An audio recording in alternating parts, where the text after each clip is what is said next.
Hey there, and welcome to an empty room with a white background, a wooden table, and an expensive camera on top of it. So, I've been shooting with this camera for just over a month now, thanks to the lovely people at Mediatek, who were kind enough to send it over for testing.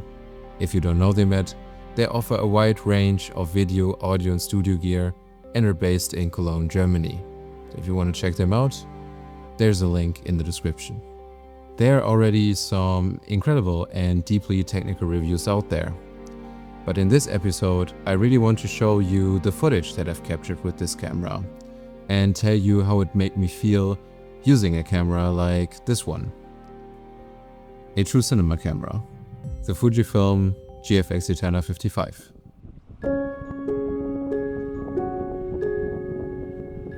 We once shot a documentary about a lens restorer.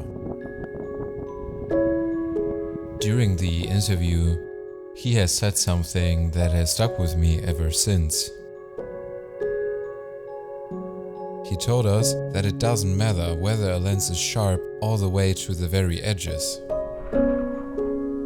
The only thing that actually matters is whether a camera or a lens inspires you to make better images and try new things.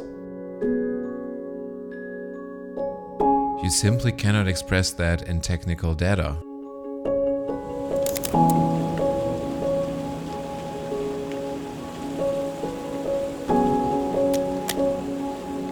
To me, the GFX Eterna is a very nostalgic and emotional camera. You have a medium format sensor, which is still pretty special in today's standards, paired with Fujifilm itself. It's a brand without a deep background in digital cinema, but with the legacy of the Eterna film stock and the iconic film recipes from their stills cameras.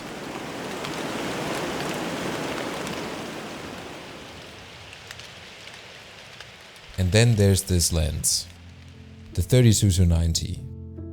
On medium format, this gives you roughly the equivalent field of view of a 24-70 on full frame. But the visual rendering feels different. To me, it just straight up looks like cinema. The lens is really sharp. It has built-in image stabilization, a really smooth motorized zoom, fast autofocus, and everything about it feels very premium. At around 4,500 euros, it's definitely an investment. But in your hands and on screen, it feels more like a cinema lens that cost 3 times as much.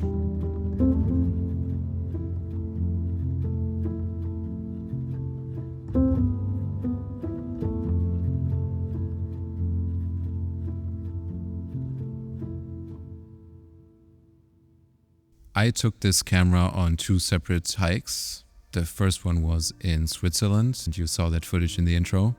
And the second one was in France. And to be honest, it's a lot to carry up a mountain, especially with the 32-90 on it. This setup gets pretty heavy.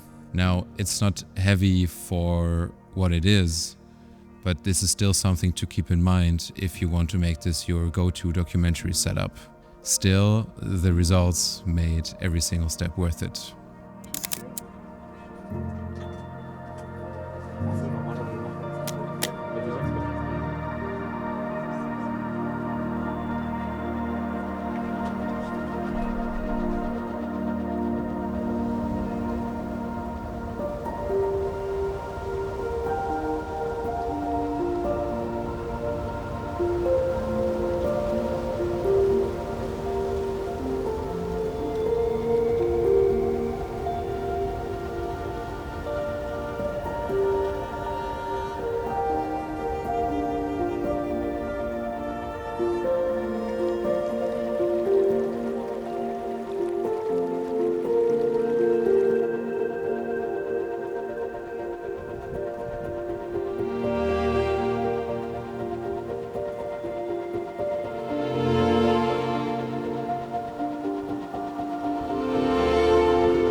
So far, I shot this whole episode in 4K 4:3 open gate in ProRes 4:2, which brings me to my first negative.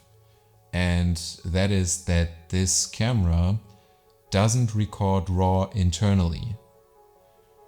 Is this a big problem? I don't think it is, but for a camera that costs 15 to 16,000 euros, I think it should be a no-brainer to record RAW internally. My Pixel 6K records RAW internally, and this camera is a lot cheaper. Another thing that I noticed was that the image looks a little digitally sharpened sometimes. So I highly recommend watching the review from Northwest Camera. I think that's what the channel is called.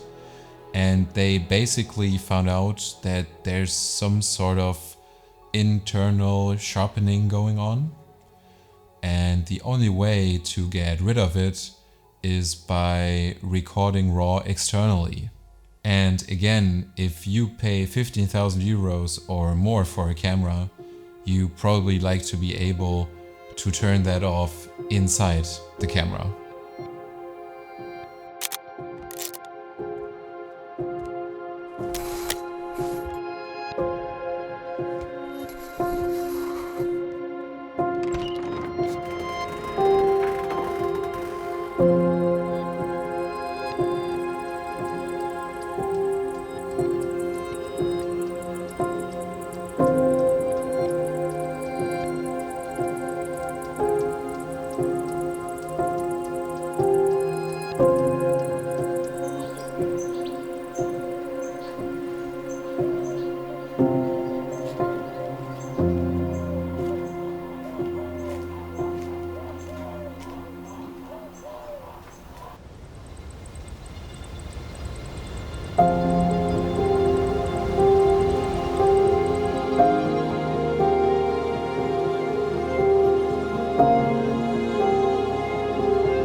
beyond the image, which is incredible, the camera body itself is extremely well thought out. It carries the classic Fujifilm design language, but more importantly, every key setting has its own dedicated physical button or switch. You rarely need to go into the menu. You also get 2 fully assignable control dials that can be mapped to iris, zoom, focus, or the internal ND. I kept both set to ND, which allowed me to smoothly adjust the exposure right from the top handle while I was operating the camera. That was fantastic. Which brings me to the standout hardware feature, the internal electronic variable ND. Sony introduced this concept with the old FS7 Mark II, I think, and it's still mostly reserved for cinema bodies like the FX6 and FX9. Having a truly stepless ND always makes traditional fixed stop ND wheels feel remarkably limited by comparison. But that is just my opinion. Before I have to give this camera back, I really wanted to see how my Leica R35mm f2 looks on a medium format sensor. So instead of me talking about it, I'm going to let you experience it. Here is the GFX Eterna, the Leica R, and a perfect sunset.